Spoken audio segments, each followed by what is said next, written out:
जो हमारे भर्ती वाले कैंडिडेट्स हैं जो किसी भी गवर्नमेंट जॉब के लिए अप्लाई करने जा रहे हैं, जिनका एक मेडिकल एंट्रेंस होना है जिसमें विजन असेसमेंट करा जाता है, तो जो लोग चश्मा लगाते हैं उनके लिए एक बहुत ही अच्छा प्रोसीजर रहता है। जिन लोगों की इच्छा ऐसी है कि डॉक्टर साहब हमारा ऐसा लेसिक लेजर करना है, ऐसा चश्मे हटाने वाले प्रोसीजर करना है जिसमें अगर कोई डॉक्टर हमारा कराने के बाद चेकअप करता है तो वो चेकअप में डिटेक्ट ना हो। हालांकि मोस्टली गवर्नमेंट जॉब में लेसिक लेजर अब परमिटेड कर दिया गया है, लेकिन उसके बाद भी उन लोगों में थोड़ा सा हेजिटेशन रहता है। तो इसके लिए ट्रांस पीआरके या एपिकॉन्टिरा बेस्ट प्रोसीजर है, जिसमें एक हफ्ते बाद जब आप कोई असेसमेंट कराते हैं या एक चेकअप कराते हैं तो इसको आसानी से नहीं पहचाना जा सकता।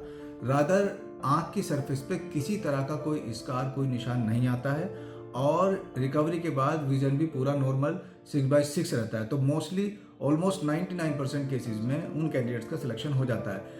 लेकिन कुछ जॉब ऐसी हैं जैसे एयरफोर्स की है, फ्रंट पायलट्स हैं, मेन पायलट्स हैं, उसमें एक टेस्ट और कराया जाता है जिसे पेंटाकैम कहते हैं। पेंटाकैम टेस्ट में हमारी आंख की पुतली की मोटाई आ जाती है, तो उनके अलग अलग क्राइटेरिया हैं। तो वो पेंटाकैम की वैल्यूज देख करके, पुतली की मोटाई देख करके ये असेस करते हैं कि ये एक लेवल से कम तो नहीं है। तो 440 450 के आसपास रेंज है उस पैकीमेट्री वैल्यू की जिसमें वो एक्सेप्टेबल है। विजन असेसमेंट के बाद ऐसे कैंडिडेट्स का पेंटाकैम टेस्ट कराया जाता है। पेंटाकैम टेस्ट में जब पैकीमेट्री वैल्यू उनकी 440 450 से ऊपर आ जाती है तो उन कैंडिडेट्स को उस जॉब के लिए कंसिडर कर लिया जाता है। मैं अपने ही पेशेंट का एग्जाम्पल लेता हूँ। जैसे ये पेशेंट हैं, इनका 5-6 के आसपास नंबर था और 500 से ऊपर इनकी पैकीमेट्री वैल्यू थी। पीआरके करने के बाद इन पेशेंट का पैकीमेट्री वैल्यू लगभग 450 से ऊपर ही आ रही है, ये सेफ जोन में है।